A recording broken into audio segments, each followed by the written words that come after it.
ठीक है, topic pseudo force है और दिमाग में बैठाना मत लेना कि अभी सूडो फोर्स पढ़ना ही है। ठीक है, क्वेश्चन लिखिए। चलिए,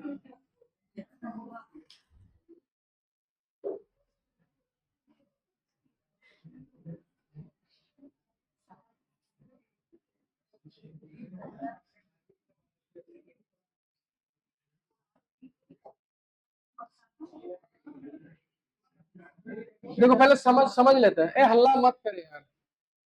देख, ठीक है, सूडो फोर्स का मतलब समझ में आ जाएगा कि होता क्या है। पहले क्वेश्चन से समझते हैं। ठीक है, मान के चले गाड़ी है, उसमें एक पेंडुलम का होता है ना, एक बॉल लटका हुआ समझ। ठीक है, ये गाड़ी अगर रुका हुआ है तो पेंडुलम हमको ऐसा ही दिखेगा या थोड़ा दाएं बाएं दिखेगा? ऐसे ही दिखेगा। चलता हुआ दिखेगा कि रुका हुआ? रुका हुआ। तो अगर हम इसका एफबीडी बनाए इस समय में तो टेंशन ऊपर होगा और एमजी किधर होगा? और रुका हुआ है तो नेट फोर्स जीरो। अगर यही गाड़ी आगे एक्सेलरेट करता, ठीक है, उस समय अगर इसका हम एफबीडी फिर से बनाए, टेंशन टी और नीचे क्या हो गया? एमजी। अभी ऐसा अगर हम सोच रहे कि अगर ऐसा होता, हम उस बॉल को कहां से देख रहे हैं बैठ के? ग्राउंड से, है ना? तो ग्राउंड से हमको वो बॉल रुका हुआ दिखाई देगा कि आगे जाते हुए? आगे जाते हुए। और आगे जाते हुए दिखाई देगा कि आगे एक्सेलरेट करते हुए? एक्सेलरेट, क्योंकि ये किसके अंदर है? गाड़ी के अंदर। तो गाड़ी अगर ए एक्सेलरेशन से एक्सेलरेट कर रहा है तो इसको भी एक्सेलरेट करेगा। तो ये आदमी जब उसका एफबीडी बनाएगा तो टेंशन ऊपर, एमजी नीचे। हॉरिजॉन्टल में कोई फोर्स आया? कौन? कहाँ है एमए? तुमको कहाँ एमए दिख रहा है? अभी हम क्या बोले, दिमाग में सूडो फोर्स डालना ही नहीं। अभी सिंपली अगर वो आदमी उसको देखेगा तो उसको सिर्फ दो फोर्स दिखेगा, धागे की वजह से टेंशन और बॉल का नीचे एमजी। टेंशन ऊपर, एमजी नीचे। मेरा कहने का मीनिंग ये है कि अगर ये आगे एक्सेलरेट कर रहा है तो आगे फोर्स होना चाहिए कि नहीं होना चाहिए? होना चाहिए। बिना फोर्स के एक्सेलरेशन आएगा क्या? तो जब इस पे फोर्स आगे है ही नहीं तो एक्सेलरेशन कैसे हो रहा है इस बॉडी का? फिर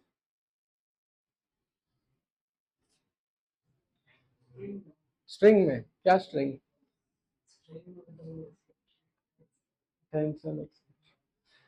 चलो अब थोड़ा प्रैक्टिकल बात करते हैं कि अगर एक गाड़ी में बॉल ऐसा लटका हुआ है और गाड़ी अगर एक्सेलरेट कर जाए, गाड़ी वो बॉल ही छोड़ दो, तुम ही अगर खड़े हो और अगर गाड़ी अचानक एक्सेलरेट आगे करता है तो हम लोग ऐसे ही खड़े रहते हैं, आगे जाते हैं कि पीछे? पीछे। यानी कि ये बॉल का ऐसा पोजीशन होगा ही नहीं कभी। तो बॉल कुछ ऐसा रहेगा, कुछ थीटा रहेगा। तो आपका पहला क्वेश्चन है, find the angle theta. Pseudo force सोचना ही नहीं कि अभी सूडो फोर्स कुछ है। अभी भी बना सकते हो। बॉल ऐसा हो जाएगा, ये थीटा हमको चाहिए और बहुत आसानी से निकलेगा।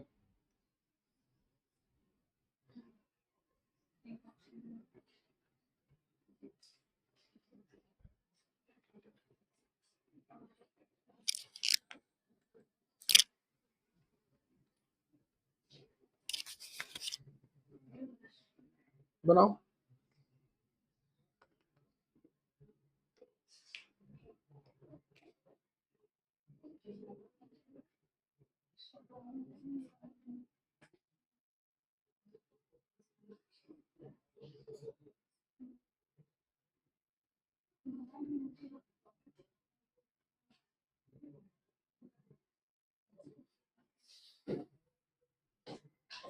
हेलो, हेलो, कहाँ नहा रहा था क्या? अच्छा ठीक है।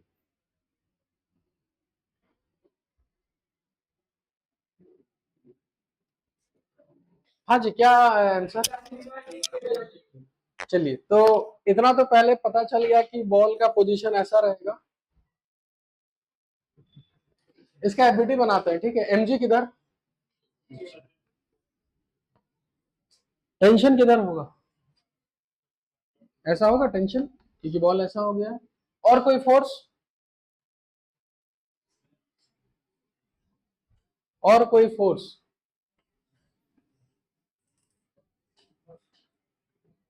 है तो बता दो भाई, सोच सोच के। नहीं ना पक्का? वही फोर्स, एक धागे से लटका हुआ तो टेंशन होगा, और एक इधर किधर होगा, mg। ये बॉल,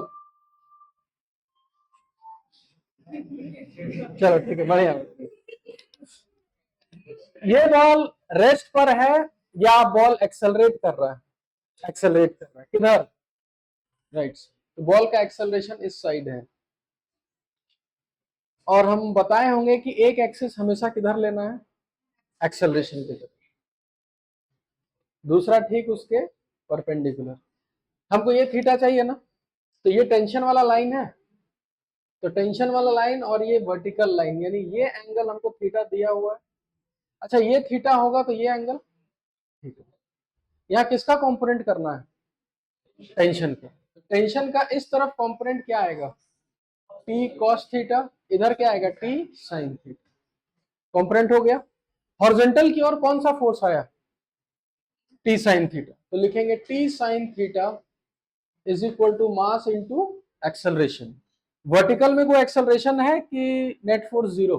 नेट फोर्स जीरो। तो लिखेंगे T cos theta is equal to mg। अगर दोनों इक्वेशन को हम डिवाइड ही कर दें तो बताइए, डिवाइड करने से इधर क्या बचेगा? Directly they tan theta. Equation 1 divided by equation 2, T T cancel होगा, साइन बाय कॉस 10। इस तरफ डिवाइड करेंगे तो क्या बचेगा? तो टेन थीटा का वैल्यू कितना आएगा? ए बाई। इसका मतलब सूडो फोर्स अगर नहीं भी पढ़े तो भी क्वेश्चन बनेगा, लेकिन सूडो फोर्स पढ़ने से फायदा क्या होगा? क्वेश्चन जल्दी बनेगा। फर्क समझ लेना। हाँ, इसका जब कंपोनेंट किए, एक्सेलरेशन इसी साइड है, इसके साइड में कौन फोर्स है? कौन है? हाँ, नहीं, फोर्स कौन सा है?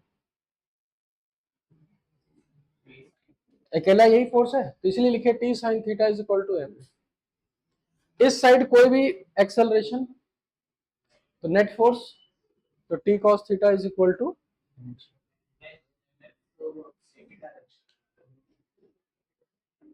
तुम कंफ्यूज क्यों हो रहा है एमए को लेके?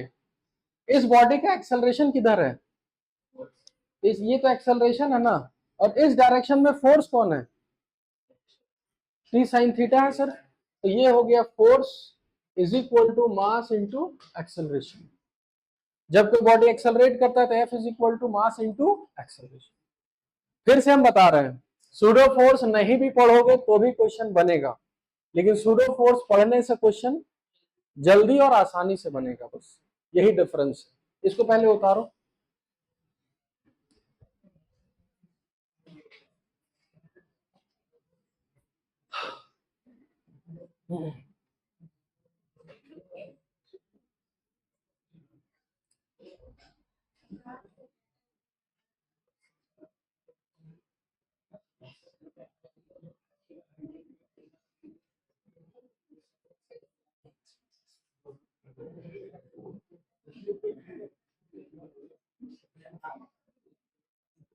उतार लिए सब लोग?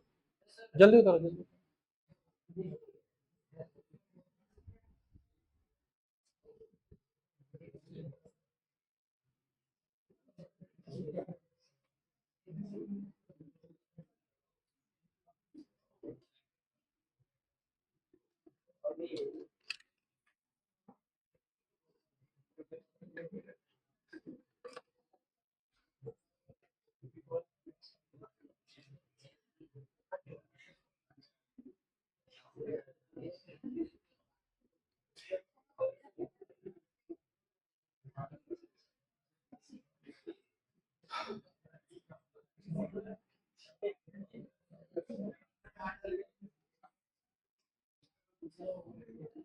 उतार लिए सब लोग?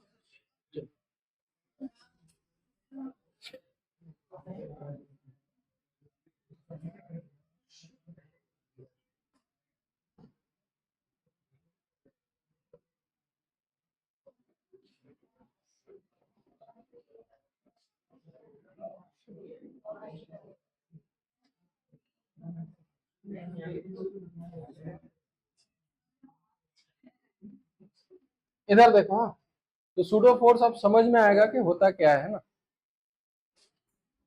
इससे पिछले वाला जो भी इक्वेशन लिखे थे वो आदमी कहां पर था, बाहर, यानी कि विथ रिस्पेक्ट टू, वो जो इक्वेशन लिखे हैं वो किसके रिस्पेक्ट में लिखे हैं, ग्राउंड के रिस्पेक्ट। ठीक है, अब हम यही चीज ऑब्जर्व करेंगे उसी गाड़ी के अंदर, यानी उसी फ्रेम से मतलब उसी फ्रेम के रिस्पेक्ट में देखेंगे। तो हमको ये जो बॉल है वो हमको थोड़ा एंगल पे ही नजर आएगा। ठीक है, गाड़ी एक्सेलरेट कर रहा है और हम गाड़ी के अंदर भी उस बॉल को देखें तो हमको सीधा लगेगा कि थोड़ा टेढ़ा ही रहेगा, वो टेढ़ा ही रहेगा। अब ये आदमी इसका एफबीडी बनाया, टेंशन टी ऊपर, mg नीचे। ठीक है,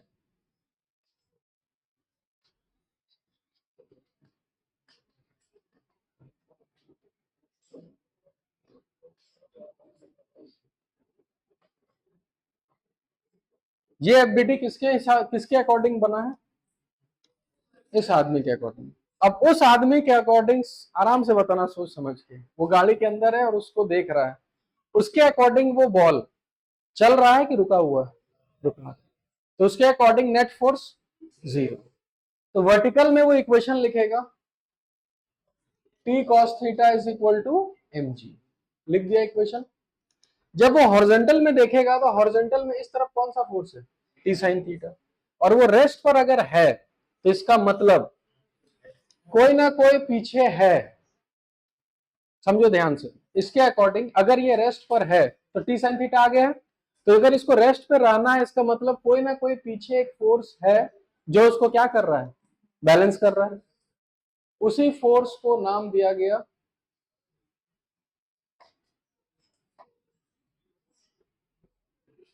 सूडो फोर्स, जो एक्चुअल में था या बस उसको लगा, लगा।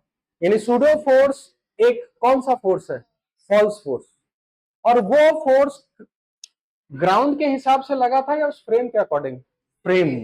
यानी pseudo force is only observed जब आदमी कहां से ऑब्जर्व करे, कौन फ्रेम से, इस फ्रेम का एक्सेलरेशन है कि नहीं है।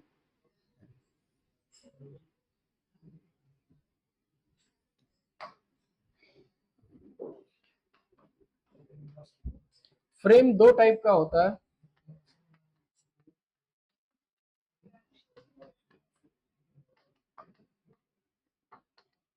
इनर्शियल और नॉन इनर्शियल। सिंपल सा फंडा है, जिस फ्रेम का एक्सेलरेशन 0 वो कौन सा फ्रेम, इनर्शियल।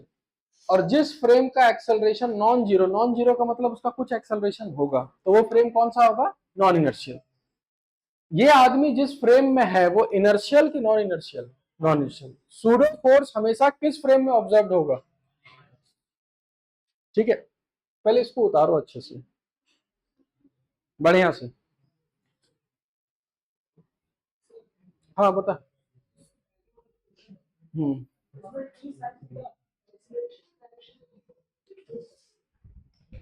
फोर्स क्या था उसमें, हॉरिजॉन्टल डायरेक्शन में फोर्स क्या था, टी साइन थीटा।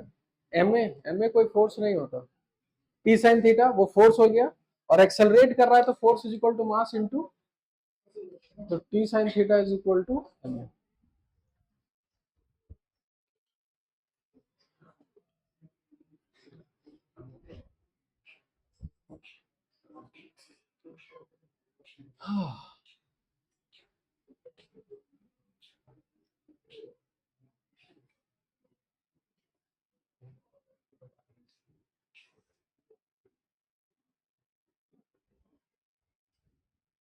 उतार लिए सब लोग, जल्दी उतारो।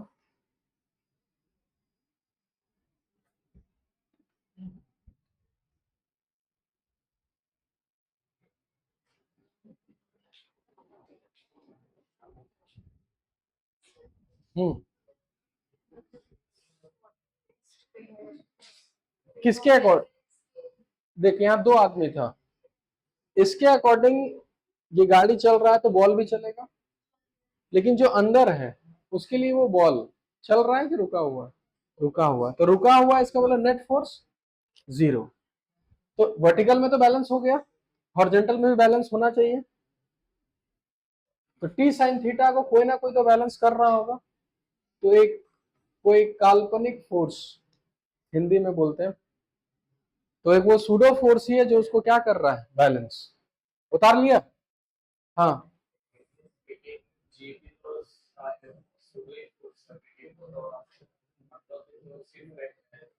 किस फ्रेम में है तू?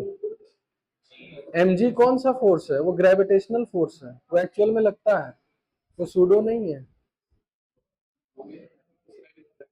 इसमें पहले लिख लिख, हम बता रहे हैं उसको, लिख, उसके बाद बात करते हैं। लिखो पॉइंट नंबर 1,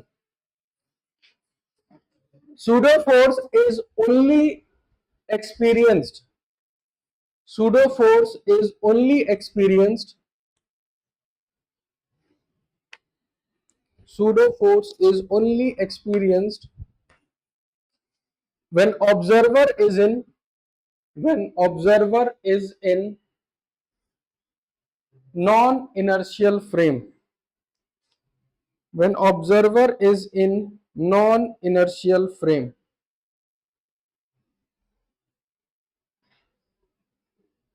ठीक है, सूडो फोर्स हमेशा कब ऑब्जर्व होगा? जब ऑब्जर्वर कहां रहेगा, non inertial frame. Pseudo force force है और वो फोर्स वेक्टर है, तो उसका डायरेक्शन होगा। इस डायग्राम में देख के बताओ कि सूडो फोर्स का डायरेक्शन एक्सेलरेशन के डायरेक्शन में कि ठीक उसके अपोजिट?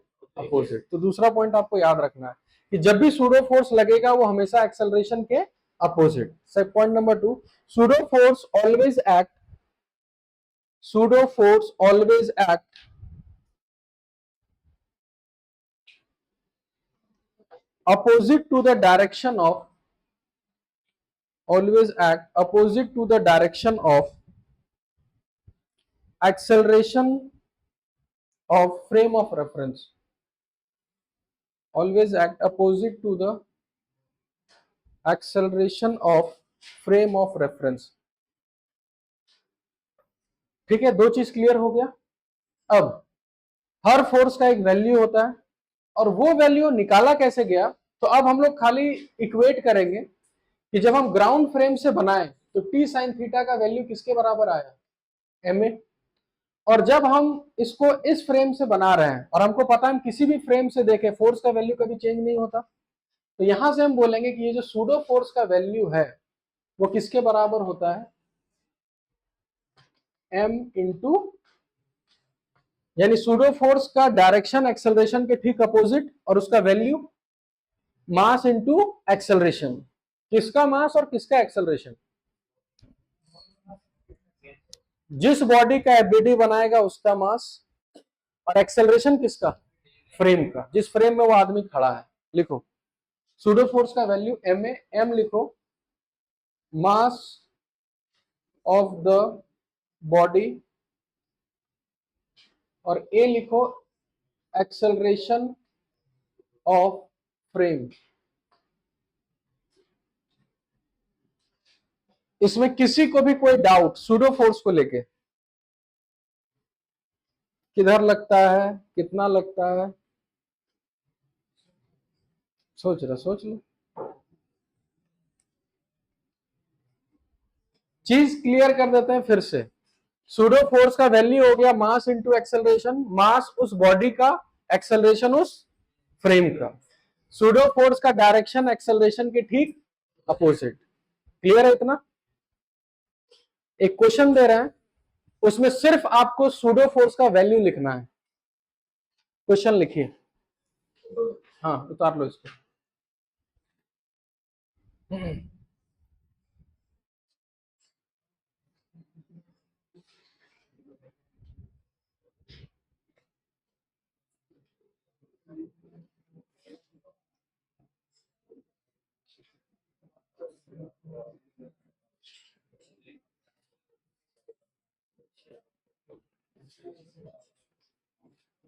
हो गया?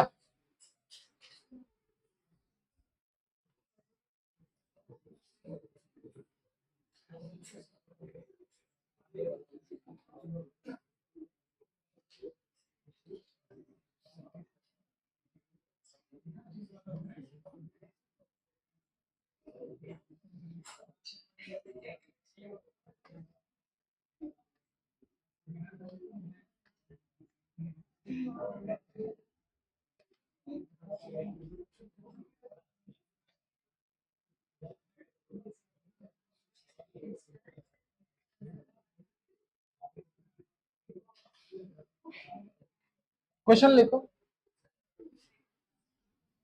Find the value and direction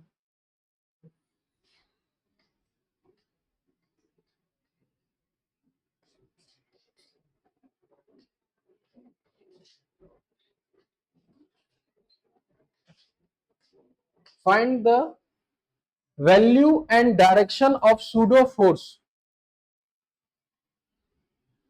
on the block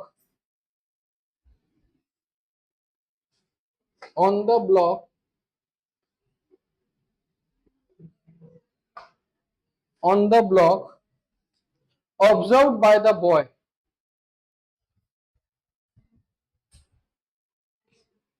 Find the value and direction of pseudo force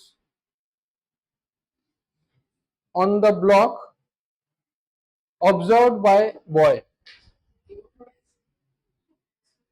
A1 है एक्सेलरेशन ऑफ व्हीकल और A2 एक्सेलरेशन ऑफ ब्लॉक.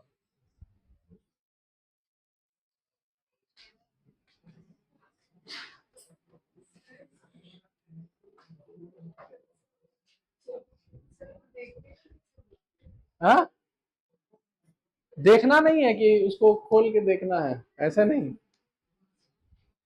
वो अगर उसका एफबीडी बनाएगा, ऊपर वो सनरूफ आता है ना आजकल गाड़ी में, वो सनरूफ लगा हुआ है, ठीक है, वो देख रहा है उसको.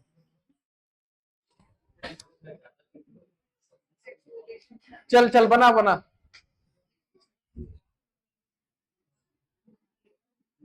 हाँ,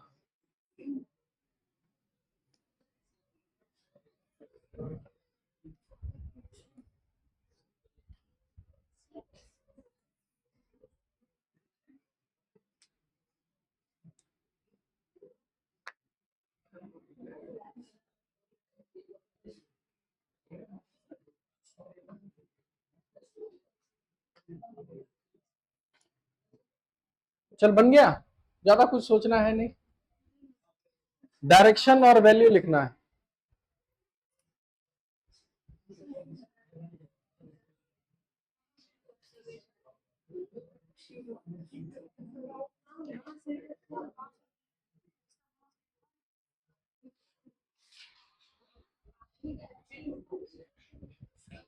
चलो हो गया, डिस्कस करें.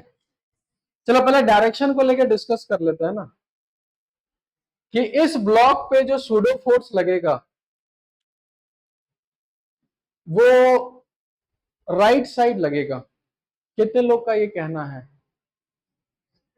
अरे कोई दिक्कत नहीं है, अरे वोटिंग करना है तो. अकेला एक, जेई एक, और दो, और कौन कौन? अरे कोई पनिशमेंट नहीं दे रहा है, दिल अपना मन का बात है, हाथ उठाना थोड़ी देखना है कितने लोग जा रहे हैं. राइट का मतलब आपका राइट इधर 3, 1 2 3 4. तू भी उठाई दे, पूरा बेंच ही हो जाएगा 5. चल एक बेंच ये पूरा. इन पांचों का कहना है कि इस पे सूडो फोर्स इधर लगेगा. और किसी का नहीं. पांचों में से तुम, सूडो फोर्स का डायरेक्शन किधर होता है? अपोजिट. किसका एक्सेलरेशन के अपोजिट? फ्रेम का. कौन ऑब्जर्व कर रहा है? कौन ऑब्जर्व कौन कर रहा है? यहाँ किसके रिस्पेक्ट में बताना है? इस आदमी के रिस्पेक्ट में. आदमी किधर जा रहा है? आगे. तो सूडो फोर्स, तो तुम राइट का है बोल रहा है फिर. किसके एक्सेलरेशन के अपोजिट होता है? फ्रेम. ये किधर जा रहा है? आगे. तो इस पे सूडो फोर्स पीछे. हमको ब्लॉक के एक्सेलरेशन से कोई मतलब नहीं है, ठीक है. तो सूडो फोर्स किधर लगेगा? Left side. ठीक है, अब आते हैं वैल्यू पे। तो वैल्यू में हम दो ऑप्शन लिख रहे हैं, ठीक है, तीन ऑप्शन लिख रहे हैं। एक सबसे सस्ता ऑप्शन m1 इंटू A1, दूसरा थोड़ा बुद्धि वाला option m1 into A1 plus A2, तीसरा m1 into A1 minus A2। तीन ऑप्शन है आपके पास। हाँ, हाँ, बॉय के लिए लिखना है किस पर? इस पे सूडो फोर्स लिखना है ना। अच्छा, एक, हाँ, तीन ऑप्शन और है। M2 लिखना है क्या?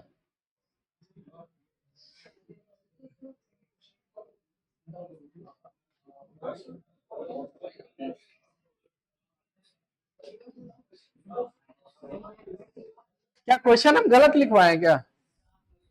Find the value and direction of pseudo force on the block observe by person. ठीक है, हम क्वेश्चन सही लिखा है। चलो, तो सूडो फोर्स हमको किस पे लिखना है? ब्लॉक पर। ठीक है, तो अगर ब्लॉक पे लिखना है तो किसका मास लेंगे? ब्लॉक का लेंगे। हमको आदमी का मास से कोई लेना देना नहीं होगा। किसी का आंसर था कि M2 वाला कोई? अगर है तो नहीं होगा, क्योंकि हमको जिस पर सूडो फोर्स लिखना है मास किसका लेंगे? उसी का। तो बॉडी का इसके इस पे लिखना है तो मास M1 का होगा। अब यहां से तीन ऑप्शन है, M1 into A1, A1 plus A2, A1 minus A2 या A2 माइनस A1, कुछ भी बोल सकते हैं।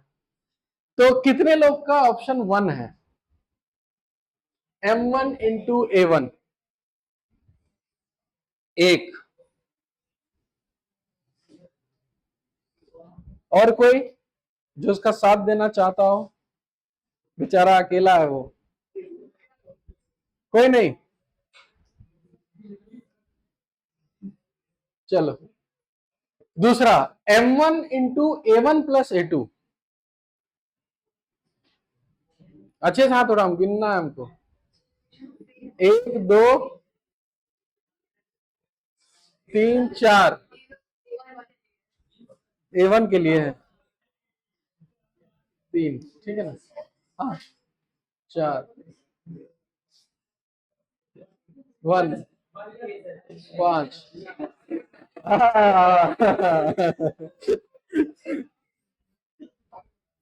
तो M1 इंटू A1 के लिए एकदम लास्ट बता दो कौन कौन M1 इंटू A1 के पक्ष में है। चलो, है कुछ कुछ, ठीक। और चलो ठीक है, कुछ है। भीड़ में जाना है नहीं, एकदम अकेले रहना है ना। तो M1 into A1 plus A2, हम कन्विंस करें क्या इसको?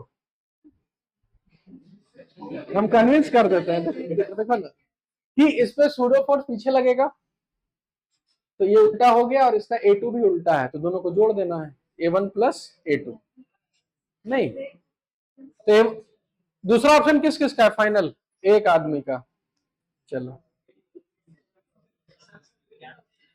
दूसरा A1 माइनस A2, इधर A1 इधर A2, दोनों को माइनस कर देते हैं, और मास इंटू एक्सेलरेशन।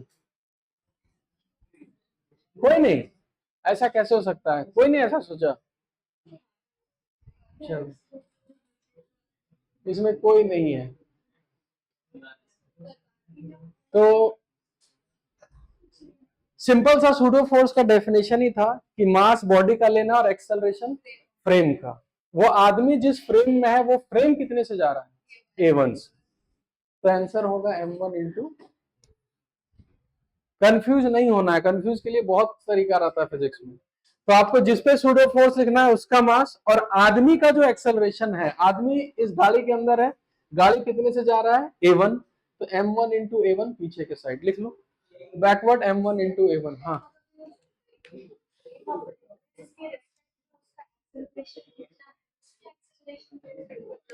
हाँ, हो सकता है, क्यों नहीं हो सकता?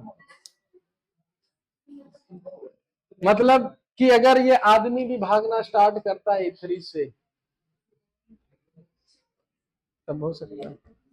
चलिए नेक्स्ट लिखिए, आगे बढ़िए।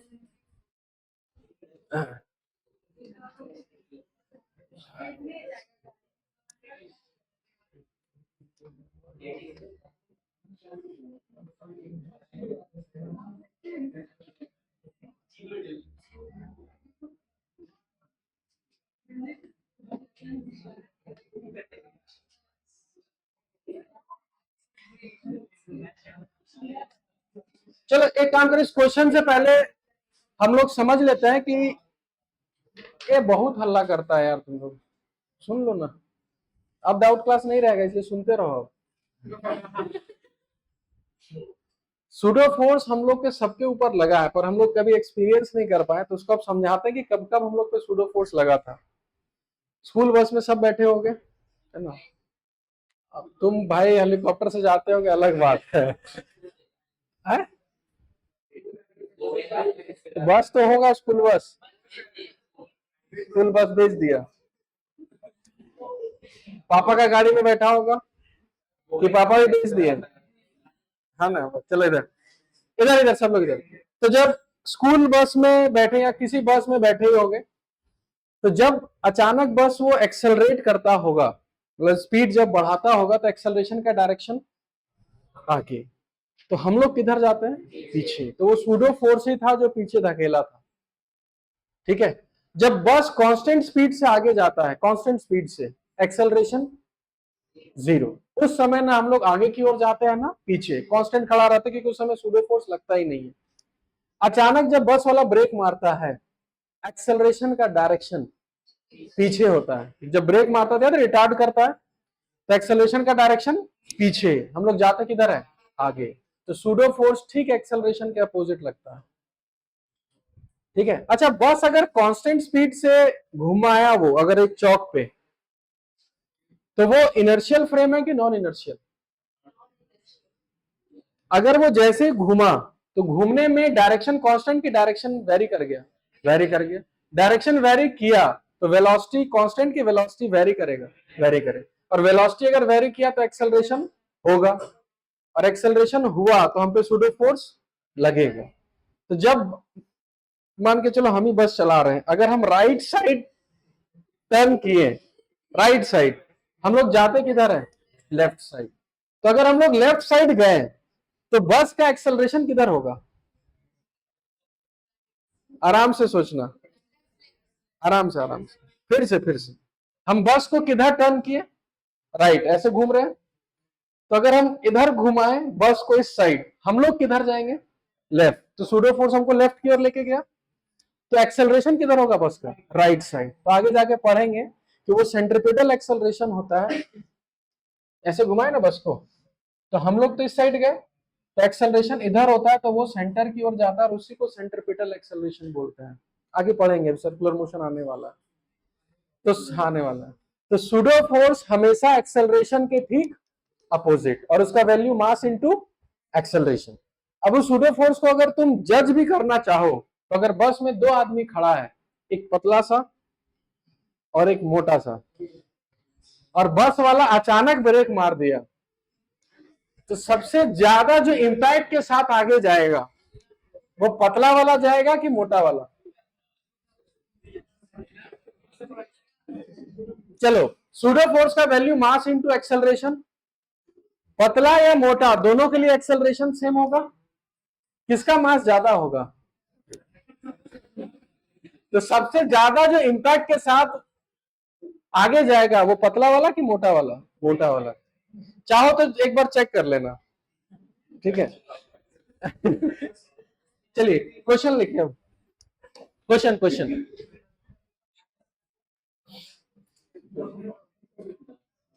Question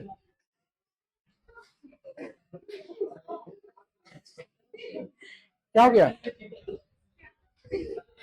question question find the, छोड़ दो छोड़ दो छोड़ दो, चलो चल गया अपना। फाइंड द, अच्छा एक मिनट, ये स्प्रिंग कंप्रेस्ड होगा कि इलोंगेटेड होगा कि नेचुरल लेंथ पे रहेगा? कंप्रेस्ड होगा, क्योंकि जैसे ही आगे जाएगा ये पीछे, find the compression in the spring. हम ये आसान सा क्वेश्चन करा रहे हैं, बस एक बार सूडो फोर्स दिखाने के लिए कि कैसे क्वेश्चन को बना सकते हैं जल्दी। Find the compression in the spring.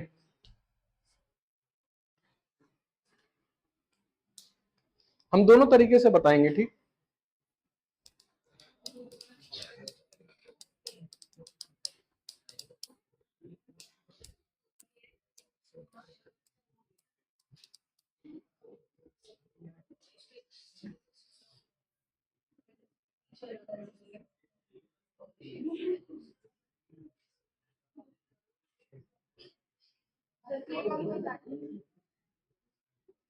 हाँ?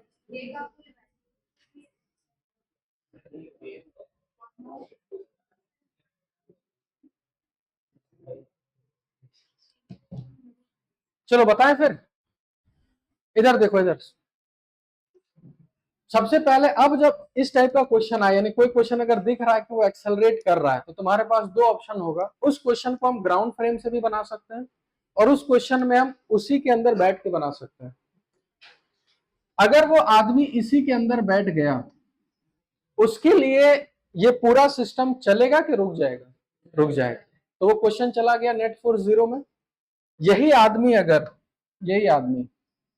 अगर ग्राउंड में आ जाएगा, तो उसके लिए सिस्टम रुका रहेगा कि एक्सेलरेट करेगा? एक्सेलरेट करेगा।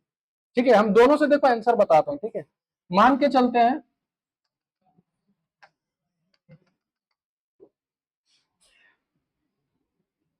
कि बॉडी कंप्रेस्ड हो गया कितने डिस्टेंस से? x।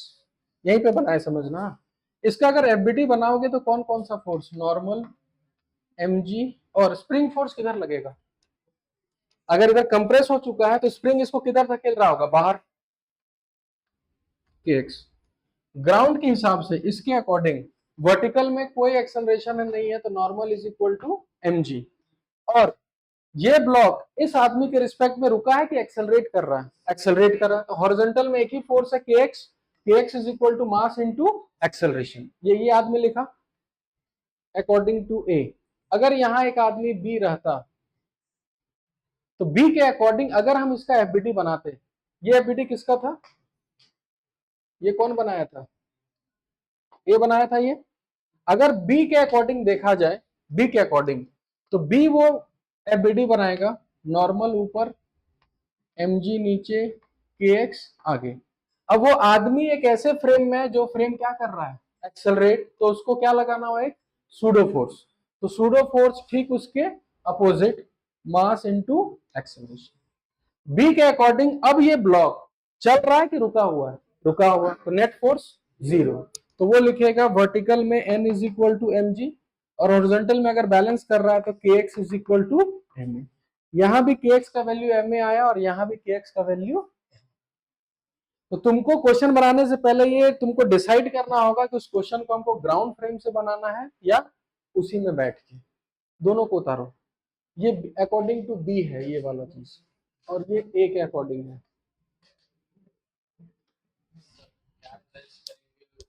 क्वेश्चन बनाने से पहले डिसाइड कर लेना है कि हम ग्राउंड से बनाएंगे कि वहीं के अंदर बनाएंगे। अगर तुम यहां से बनाया तो कोई सूडो फोर्स नहीं लगा सकते, लेकिन अगर तुम जहां उसके कार्ड पे बैठ, उसके फ्रेम में बैठ गया, तो तुमको एक सूडो फोर्स लगाना ही होगा। हाँ, हाँ, वो एम ए सूडो फोर्स होगा।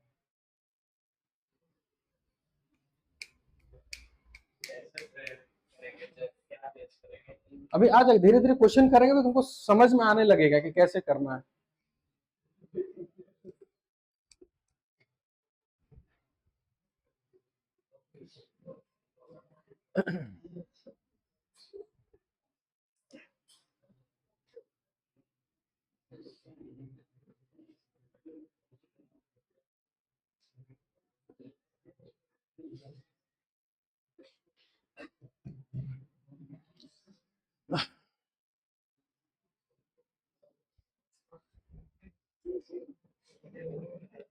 हो गया।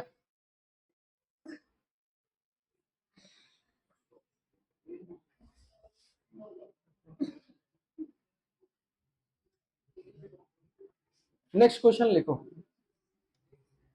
जल्दी।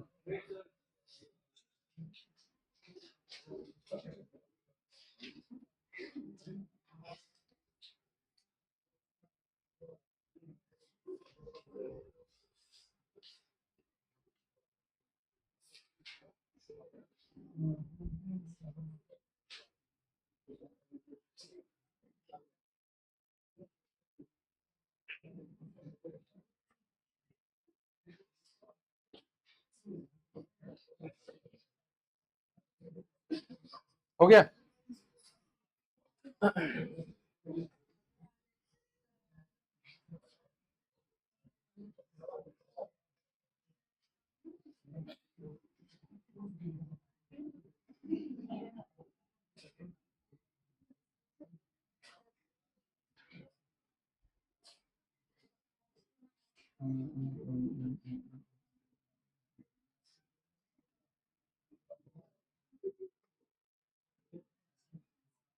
इधर देखो, हाँ क्वेश्चन पहले समझ लो, हाँ उसका सॉल्व तो करते ही रहेंगे।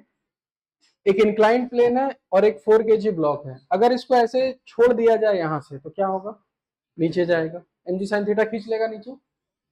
अब क्वेश्चन ये है कि अगर हम इसको इसको पकड़ के अगर एक्सेलरेट करा दें, इसी को पकड़ के अगर एक्सेलरेट कराएं, क्या ये बॉडी इसके ऊपर रुक सकता है? थोड़ा ये फील आ रहा है अब कि रुक सकता है। क्यों रुक सकता है? क्योंकि इस पे एक सूडो फोर्स किधर लगना स्टार्ट होगा, पीछे। अरे तुम लोग, हम क्लास से भगा भी देंगे और कभी नहीं आने देंगे, बताओ, याद रखना। हम एक लिमिट तक ही बर्दाश्त करेंगे और उसके बाद अगर पढ़ना होगा हम नीचे बैठ के पढ़ाएंगे। फिर देखते हैं कितना हंसेगा तुम लोग। चलिए इधर देख, अगर इसको हम कुछ नहीं करें तो ये ब्लॉक किधर होगा, नीचे स्लाइड करेगा। लेकिन अगर हम इसको मूव करना स्टार्ट करें, एक्सेलरेट करना स्टार्ट करें, तो ये बॉडी पर क्या लगेगा, एक सूडो फोर्स जो पीछे लगेगा थोड़ा। तो हो सके कुछ सूडो फोर्स इधर लग के उसको रोक सकता है। तो क्वेश्चन लिखे अब, find the acceleration of the ways, find the acceleration of the ways so that find the acceleration of the wedge so that block is in rest, so that block is in rest with respect to wedge, block is in rest with respect to wedge। जितना जल्दी वो pseudo force सीखो, क्योंकि आगे आने वाला question pseudo force से थोड़ा जल्दी बनेगा। हम बस तुम लोग को प्रैक्टिस करा रहे हैं थोड़ा सिखाने के लिए बस।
बन गया?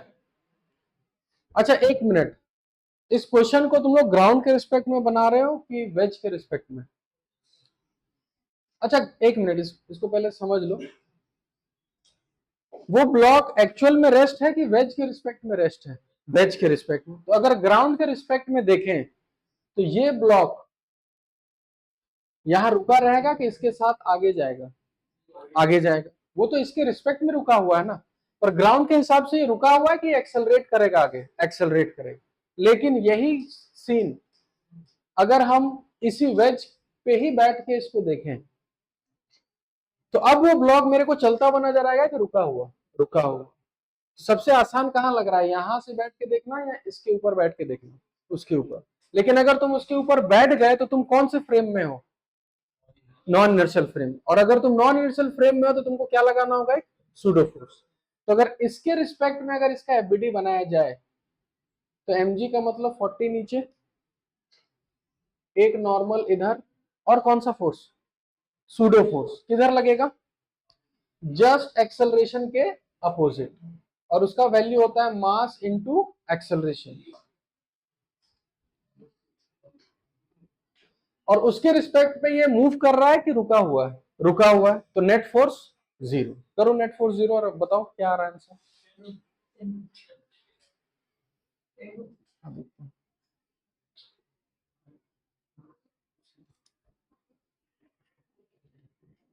एक्सिस कैसा लेना है? नहीं नहीं, अभी एक्सिस कैसा लेना है? कैसा भी ले सकते हो, क्योंकि नेट फोर्स कितना है? जीरो। तो इसका मतलब अगर हम एक्सिस ऐसा भी ले ले तो भी आंसर आएगा। अब नॉर्मल का एंगल कितना होगा? तो ये नॉर्मल वाला लाइन है, ये नॉर्मल का लाइन है, और हमको हॉरिजॉन्टल के साथ एंगल चाहिए। तो अगर ये 60 डिग्री है तो ये भी एंगल कितना होगा? 60, और ये एंगल कितना होगा? 30, यानी ये एंगल हो जाएगा 30 डिग्री। तो इधर आएगा n cos 30 और इधर आएगा n sin 30। चलो इक्वेशन लिख के मेरे को एक्सेलरेशन निकाल के दिखाओ कितना आ रहा है जल्दी। तो हम इक्वेशन लिखेंगे n sin 30 का वैल्यू अगर रेस्ट पर है तो n sin 30 40 को बैलेंस कर रहा होगा, और n cos 30 किसको बैलेंस कर रहा होगा? n को हटाना है तो डिवाइड ही मार दो सीधा, तो n n कैंसिल हो गया। tan 30 degree is equal to 40/4 कितना आ जाएगा? 10/a। तो a का वैल्यू आ जाएगा 1030। 1030 कितना होता है? 1/√3। आंसर आएगा 10√3। देखो तो सही निकाल रहे हैं क्या?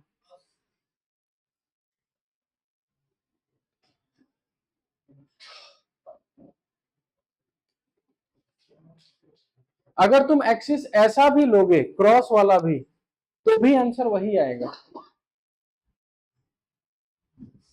क्या हो गया? हाँ तो हाँ इंक्लाइंड प्लेन की और, हाँ ठीक तो लिखिए 20√3, इधर 20, इधर नॉर्मल। एक सूडो फोर्स भी रहेगा ना, सूडो फोर्स एक्सेलरेशन के अपोजिट, ये अपोजिट है। छोटा छोटा करते हैं, यहां तक क्लियर है? तो एक्सेलरेशन अगर कितना हो जाए 10√3, तो इसका मतलब वो बॉडी चलेगा कि रुका रहेगा? रुका रहेगा कि इसके रिस्पेक्ट में रुका रहेगा? इसके रिस्पेक्ट में। नेक्स्ट क्वेश्चन लिखो आगे थोड़ा। अच्छा अगर इसका एक्सेलरेशन 10√3 से भी ज्यादा कर दें तो सोच के बताओ कि क्या हो सकता है?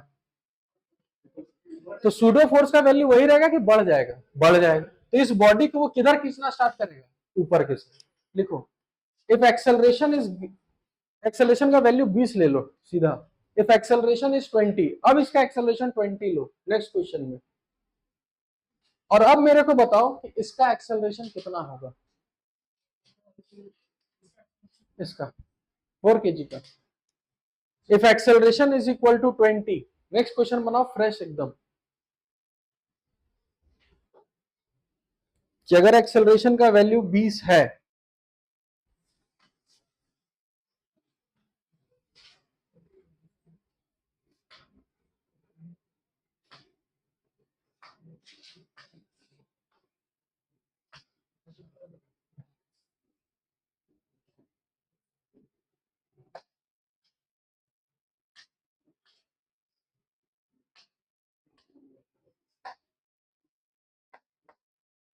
अगर इसका एक्सेलरेशन का वैल्यू अब 20 लेते हैं, तो एक्सेलरेशन ऑफ ब्लॉक कितना? फिर से बनाओ, सब डायग्राम बनाओ बढ़िया से। धीरे धीरे टफ होना स्टार्ट होगा, इसलिए हम बोल रहे हैं सीखो बढ़िया से, वरना फिर पीछे रह जाओगे, फिर बोलेगा समझ में नहीं आता है।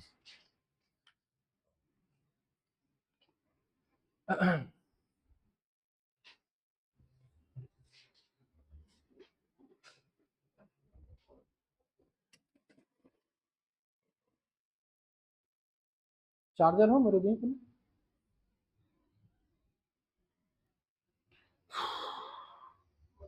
दे।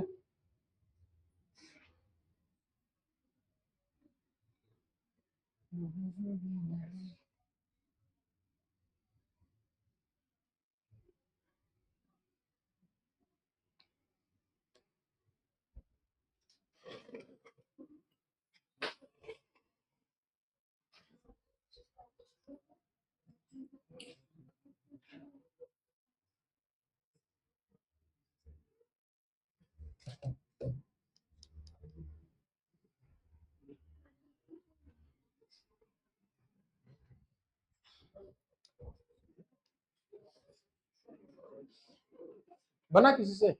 बन गया? चलो इसका फिर से एफबीडी बनाते हैं। नॉर्मल mg, mg का मतलब 40, और सूडो फोर्स किधर? पीछे। सूडो फोर्स का वैल्यू डायरेक्ट लिख दे, मास इनटू एक्सेलरेशन। तो मास इनटू एक्सेलरेशन कितना लिखे हैं? 80। कोई दिक्कत नहीं होगा। अच्छा, अब ये बॉडी रुका रहेगा कि अब मूव करना स्टार्ट करेगा? किधर? अब जिधर मोशन होगा उधर एक्सेलरेशन होगा, और एक एक्सिस हमेशा किधर लेना होता है? एक्सेलरेशन। यानी इस बार एक्सिस ऐसा लेना है, और एक एक्सिस इधर, और एक्सेलरेशन ऊपर के साइड होगा। तो आपको किस किस का कंपोनेंट करना होगा? 80 का और 40 का। अब इन दोनों को कंपोनेंट करने के लिए एंगल वगैरह चाहिए होगा, तो एंगल खोजो। तो ये लाइन और ये लाइन सेम है, और ये एंगल कितना दे रखा है? 60 डिग्री। तो अगर ये 60 है, ये 90 है, तो ये एंगल, तो ये 30, तो ये 60, ये 30, ये एंगल 60। फटाफट 40 का कंपोनेंट करो और 80 का कंपोनेंट करो, सब लोग साथ साथ जल्दी।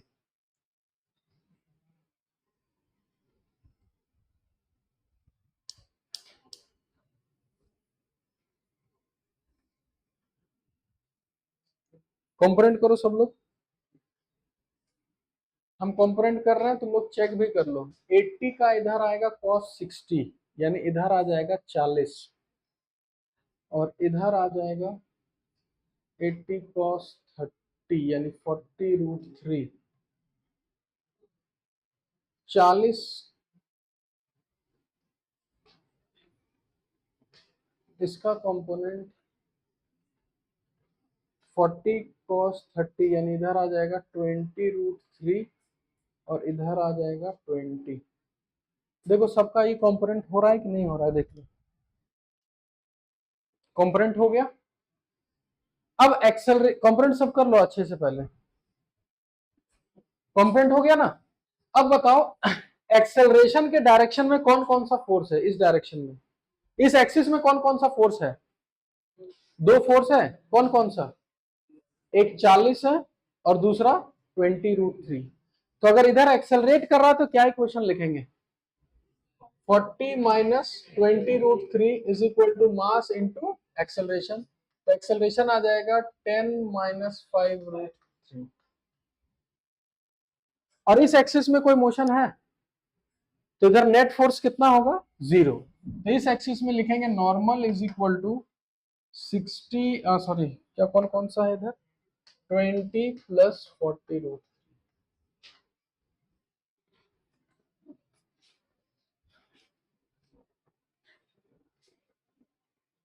सबको समझे क्या किए?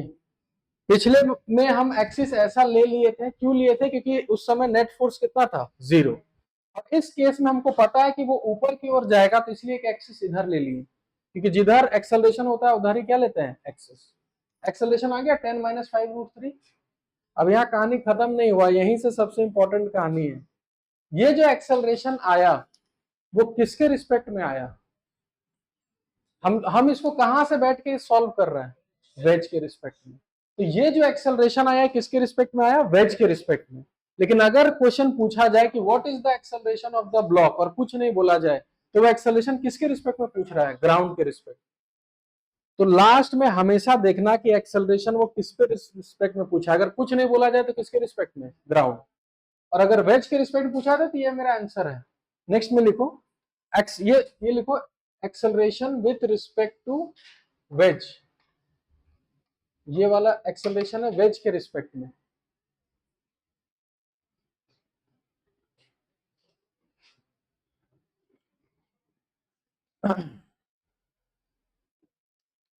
ठीक है, कोई बता सकता है ग्राउंड के रिस्पेक्ट में निकालने के लिए कैसे निकाला जाए? 20 माइनस कर देंगे। देखो इधर इधर इसका एक्चुअल जो आया एक्सेलरेशन वेज के रिस्पेक्ट में, ये इधर आया, कितना आया? 10 - 5√3। लेकिन ये वेज रुका हुआ है कि आगे जा रहा है? आगे जा रहा है। इसका मतलब ग्राउंड के रिस्पेक्ट में और 20 एक्सेलरेशन ऐड होगा। और एक्सेलरेशन स्केलर है कि वेक्टर है? वेक्टर है। तो फाइनल जो एक्सेलरेशन होगा इन दोनों का रिजल्टेंट होगा। अब रिजल्टेंट निकालने के लिए ये एंगल कितना दे रखा है? 60। तो ये एंगल भी कितना? तो ये एंगल कितना? 120। वेक्टर पे अगर पढ़े होगे तो इसको मान लेते हैं ए वेक्टर और इसको मान लेते हैं बी वेक्टर, और दोनों के बीच कितना एंगल? 120। रिजल्टेंट का फॉर्मूला याद है? √a² + b² + 2ab cos 30। लिखो, इसको नोट डाउन करो। ये जो एक्सेलरेशन आएगा रिजल्टेंट, ए रिजल्टेंट, ये आएगा acceleration with respect to ground.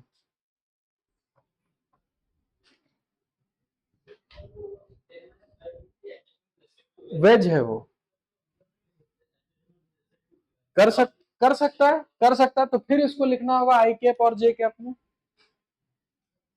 Acceleration of block with respect to wedge is equal to acceleration of block minus acceleration of wedge. तुम वो जो निकाला है हो, ये निकला है किसका? पहले ये बता, इसका डायरेक्शन तू क्या लिखेगा?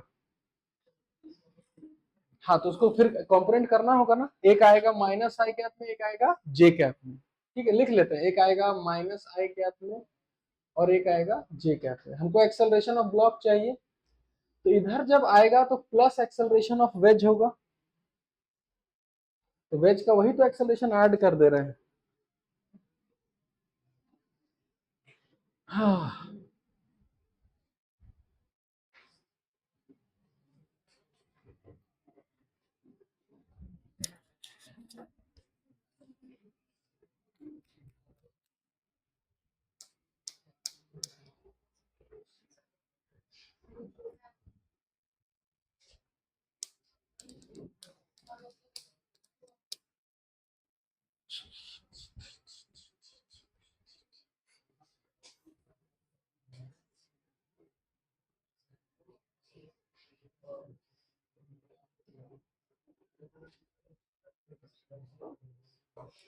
चलो हो गया, नोट डाउन किए?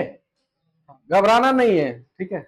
नेक्स्ट क्वेश्चन लिखिए, वो घर पे कर लेना।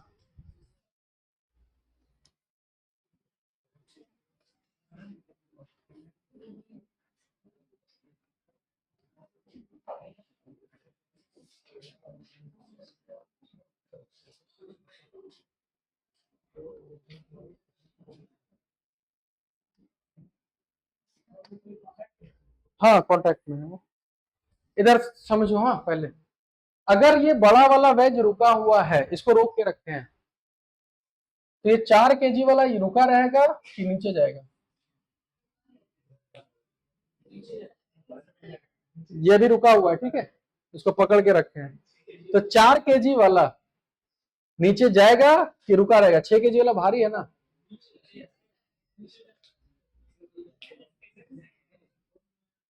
चलो, पक्का ना ये रुका रहेगा कि जाएगा नीचे? पक्का ना? क्योंकि अगर इसका एफबीडी बनाया जाए तो आगे टेंशन है, पीछे रोकने वाला कोई नहीं, सरफेस स्मूथ है, तो ये आगे जाएगा ही जाएगा। और ये आगे जाएगा तो ये किधर जाएगा? नीचे। यहाँ 1 ग्राम भी रहता तो भी जाता, क्योंकि अभी कोई फ्रिक्शन वगैरह नहीं है।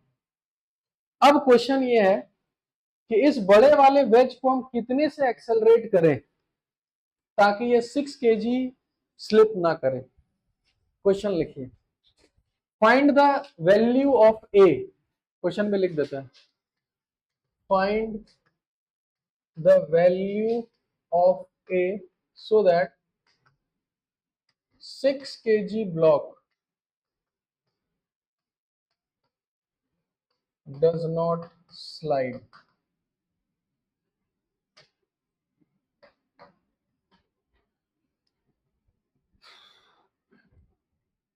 अब आपको कहाँ बैठना है वो आपको डिसाइड करना है कि ग्राउंड में बैठ के बनाना है या उसी के ऊपर बैठ के बनाना है।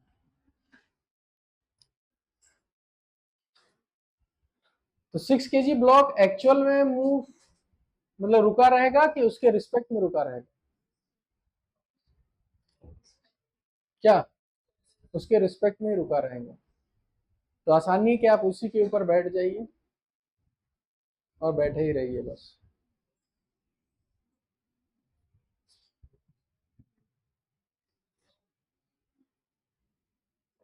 तुम किस बड़े वाले ब्लॉक का मास चाहिए ले लो।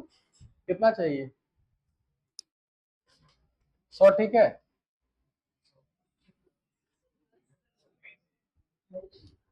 क्वेश्चन में अगर कोई वैल्यू नहीं दिया है तो समझ जाना उसका वैल्यू करें, और तुमको अगर चाहिए तो हम मान लो आगे जाके कटना निश्चित।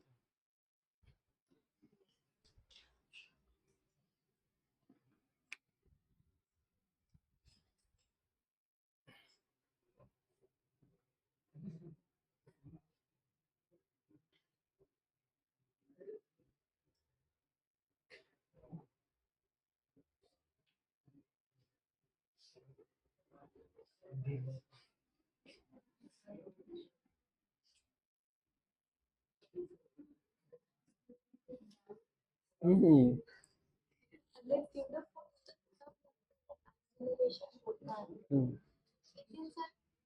किसका एक्सेलरेशन होता है?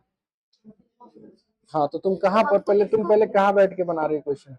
इसमें तो यहाँ बैठ जाइए आप। तो आप एक्सेलरेटेड फ्रेम में हैं। अच्छा सूडो फोर्स किस पे लगा है? इस पे। तो सूडो फोर्स लगा दिया, बहुत बढ़िया ठीक है। अब इसके रिस्पेक्ट में अगर ये स्लिप नहीं कर रहा है, हाँ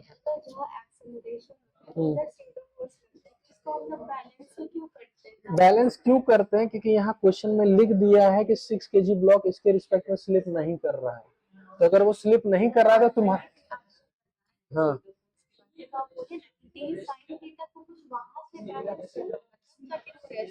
क्यों रेस्ट पर होगा? क्योंकि पहले से ही हमको ब्लॉक बॉल वो रुका हुआ दिखा, तभी हम रेस्ट। और जब यहाँ क्वेश्चन ने बोल दिया कि 6 kg स्लाइड नहीं कर रहा है तो तुम इसको रुका हुआ देखोगे कि चलता हुआ?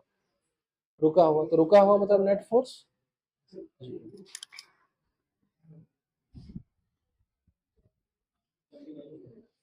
हो गया? देखो अब अगर इसको थोड़ा समझ पा रहे हो सूडो फोर्स को, तो आप अगर यहीं पे खड़ा होके इसको देखोगे और इसी पे अगर एफबीडी बनाए टेंशन नॉर्मल एमजी, और आप जिस पर खड़े हो वो एक्सेलरेट कर रहा है, तो इस पे आपको सूडो फोर्स किधर बनाना है? पीछे। कितना? 6 से बना लिए। इस पे टेंशन नीचे किधर? एमजी। अच्छा इस पे सूडो फोर्स लगेगा कि नहीं लगेगा? लगेगा क्योंकि उसको भी ऑब्जर्व कर रहा है। तो सूडो फोर्स किधर लगेगा? ये पीछे। कितना? 4 × 8। जैसे सूडो फोर्स लगेगा ये दोनों कांटेक्ट में हो जाएगा, तो इधर भी क्या लगेगा? एक नॉर्मल एंड डैश।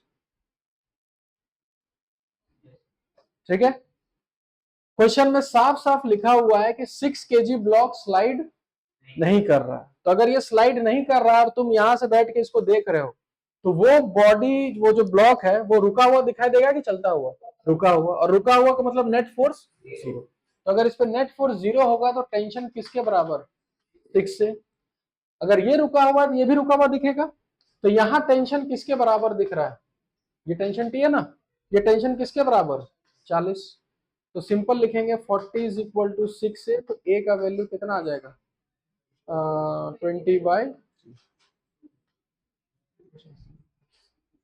और अगर इसको प्रैक्टिकली फील करके बनाओगे तो अगर ये एक्सेलरेट कर रहा है तो इस पे सूडो फोर्स इसको पीछे खींचेगा? नहीं खींचेगा। तो सूडो फोर्स अगर पीछे खींचेगा तो सूडो फोर्स किसको बैलेंस कर लिया तो वो रुक जाएगा?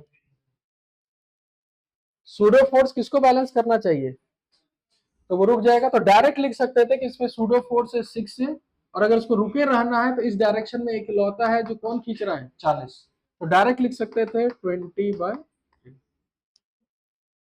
समझ में आया? इसी पे और एक क्वेश्चन लिखिए। अगर अच्छा अगर एक्सेलरेशन 20/3 से भी ज्यादा कर दिए तो क्या हो सकता है? सूडो फोर्स का वैल्यू बढ़ेगा तो 6 kg ब्लॉक किधर जाएगा, पीछे, तो ये किधर जाएगा, ऊपर। लिखिए if acceleration is equal to, same diagram बनाओ, और अब एक्सेलरेशन का वैल्यू ले लो 10, एक्सेलरेशन का वैल्यू 10 ले लो इसका, नेक्स्ट डायग्राम में, कि अगर एक्सेलरेशन का वैल्यू 10 है तो दोनों ब्लॉक का एक्सेलरेशन क्या क्या होगा।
ओके, कितना है,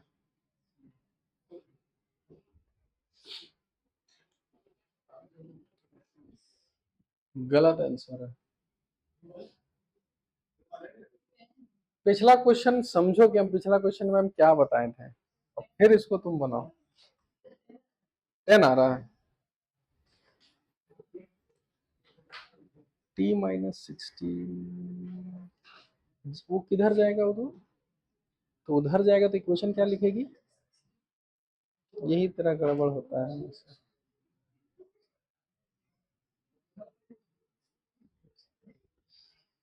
जिसका 2 आ रहा है उसका पार्शियल सही आ रहा है, अभी भी करेक्ट नहीं हुआ है।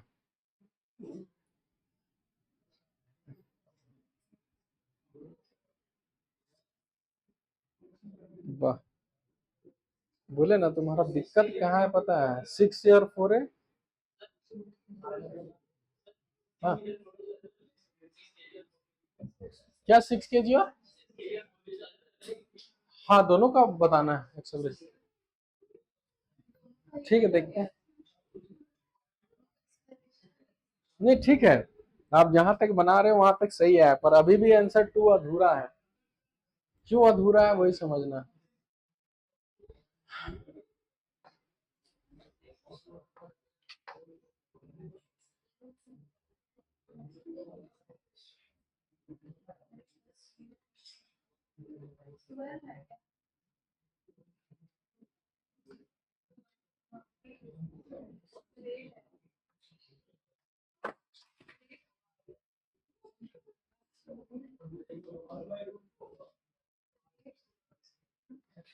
चलो इधर इधर इधर इधर सब लोग देख लो, है ना।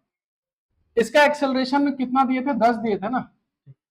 तो सब लोग बनाए होगा टेंशन, सूडो फोर्स पीछे, टेंशन ऊपर, 40 नीचे, और अगर इधर बनाना भी चाहो तो एन डैश और इधर हो जाएगा 40।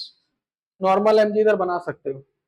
ठीक है, अब हम ये एज्यूम कर लिए कि ये पीछे जाएगा, और अगर ये पीछे जाएगा तो ये ऊपर जाएगा। इक्वेशन अगर लिखना चाहो तो लिखेंगे 60 minus T is equal to 6a, और इस पे लिखेंगे क्या, t minus 40 is equal to 4a।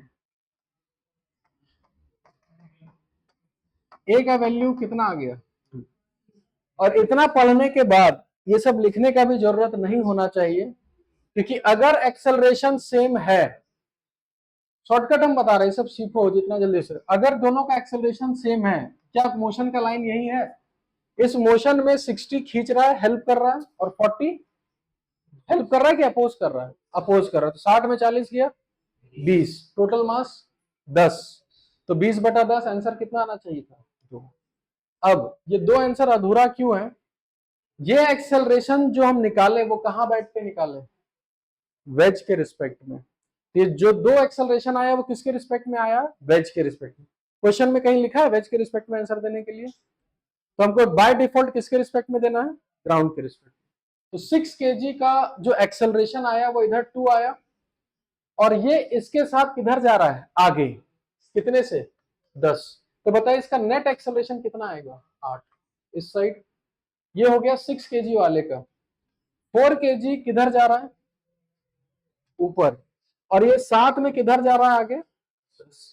तो इसका आंसर प्लस माइनस करना होगा कि रिजल्टेंट निकालना है? रिजल्टेंट। तो इसका रिजल्टेंट होगा √104। समझ में आया? ये जो 2 आंसर आया ये किसके रिस्पेक्ट में? वेज के रिस्पेक्ट में। अगर क्वेश्चन में लिखा रहता कि acceleration with respect to wedge निकालिए, यहाँ आपका आंसर क्लियर हो गया।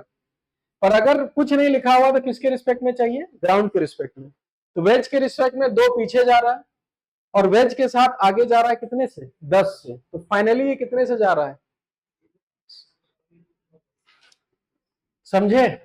चलो आज के लिए बहुत हो गया है ना, घर जाओ और पढ़ेगा तो बोलो। ये ज्यादा हो गया? नहीं ज्यादा हुआ तो एक क्वेश्चन और लिख लो। नहीं लिख लो, लिख लो। चलो चलो इसको उतारो, एक क्वेश्चन और लिख के चलते हैं ना।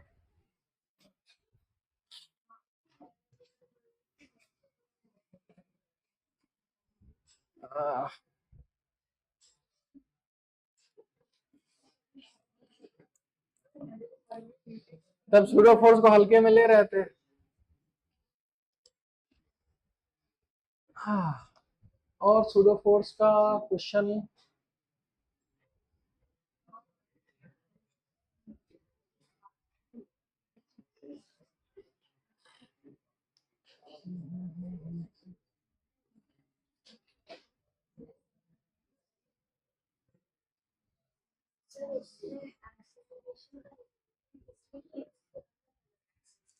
हाँ अलग अलग एक्सिस में था, वहां पर एक आगे एक पीछे था, इसलिए डायरेक्ट माइनस कर दिया।